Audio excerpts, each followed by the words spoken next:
15-6 run with the complimentary plays, and I've got two selections for this Tuesday night card in the NBA playoffs. I'm going to take a look at game number 5 between Golden State and San Antonio.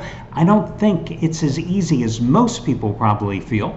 And in baseball, I'm going to give you my thoughts and the free pick on the West Coast game on the Dodgers and the Miami Marlins. Hi everyone, DeMarco here, and let's get busy here. First of all, in terms of who has the hot plays in the NBA playoffs, there's two guys quickly I want to mention. First would be Shawn Michaels, who has won 7 of 9 postseason plays so far, and I bet you anything he will think twice before having another play in the Houston-Minnesota series, because 7-2 in the postseason, the only 2 losses, game number 3 when he backed the Rockets, game number 4 last night when he backed the Timberwolves. Otherwise, he'd be undefeated in the NBA playoffs, but still, tonight, not only going for winning day number 9 out of 11 on the short term, but another $100 NBA max wager release, and looking for NBA postseason winner, number 8 out of 10 overall, and it's on the Philadelphia-Miami side. You get it for over half price off by using coupon code HOOPS. And the other guy that's been sizzling here of late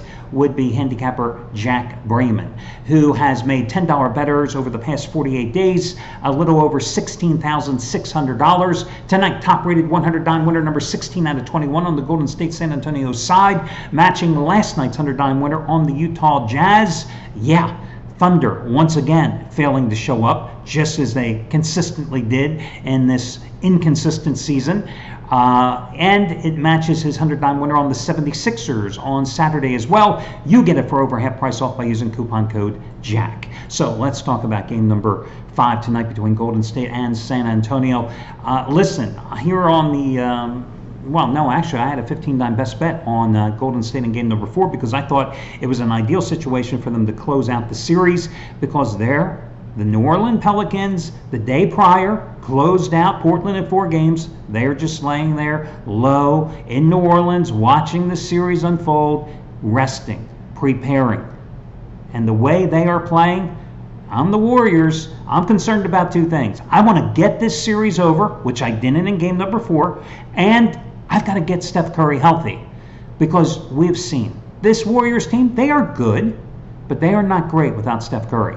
Because the problem with this Warriors team, and it has frustrated Steve Kerr and gamblers and handicappers like myself all season long, their lack of defensive intensity and focus. It came to fruition once again in game number 4, when you saw this team just simply have the ability to put out San Antonio, put the Spurs out to pasture, but they didn't, because they came out and they failed to execute defensively. And a San Antonio team that couldn't hit the broadside of the barn in the first 3 games in the series suddenly found their shooting touch, especially in 3-point range in game number 4. I mean, you look at the numbers here, and let me just give you some of them. First 3 games in this series from 3-point range, the San Antonio Spurs were 20 for 83. That's 24%. And they were outscored by 45 points by the Warriors in the first 3 games from the perimeter. But in game number 4, 15 for 28, 54%. And they held a commanding 45 to 21 edge in 3-point scoring. That was the key to success for San Antonio. Now, it also didn't help that Golden State was sloppy, 18 turnovers leading to 21 points. They had no ball movement at all with that offense, only 19 assists. And when Draymond Green has 9 of your 19 assists, that's troubling. San Antonio also made a key defensive switch. After watching Patty Mills, who's undersized, trying to contain Klay Thompson in the first 3 games of the series, they moved Danny Green over on Klay Thompson. Jeez. What a smart defensive move there. Klay Thompson, first 3 games, 31 for 49 with Patty Mills on him, averaging 25.7 points, 63.3% shooting. With Danny Green on him, 12 points in game number 4, 4 for 16. Now, the good news for the Warriors, only during the regular season, only 12 games did Klay Thompson shoot less than 33% this year. Now, the Warriors shot a series low, 37.8% in game number 4. But now they're back at home. And at the Oracle, they have won 11 straight games dating back to Game 7 when they lost the 2016 NBA championship in the finals to the Cleveland Cavaliers. So they have the home court advantage going for them. But, you know, in game number 4, their big 3 played a hell of a lot of minutes. I mean, Kevin Durant had 34 points, but 22 of them came after halftime. Kevin Durant played 40 minutes and 49 seconds. He only played 3 games this season, a lot more minutes, 3 times more than he played in game number 4. Klay Thompson played a season-high 42 minutes, 24 seconds. Draymond Green played a season-high 41 minutes, 49 seconds. And this team has a problem with depth right now. And it's a big number you're asking to lay tonight. And yet, if I had to bet the game, I would still have to go with the Warriors. Because we've seen this team throughout the season, albeit not in the last month, once the Rockets had clinched the #1 seed in the West, once the games became meaningless. We have seen the Warriors repeatedly come back with strong defensive efforts, regaining their focus after playing poor basketball. Steve Kerr has been able to draw good efforts out of them. But let's remember, this is not the offensive juggernaut that you're accustomed to seeing without Steph Curry. This is a team that averages about 15 points less a game when Steph Curry is sitting there cheerleading like you and I.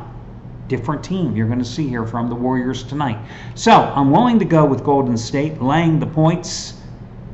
You just got to hope that their defense shows up. Now in baseball tonight, I'm going to go with the Dodgers on the run line. They're like a $1.25 favorite at home against Miami. The Dodgers, after their typical slow start, have turned it on here of late, winning 8 of their last 9 games.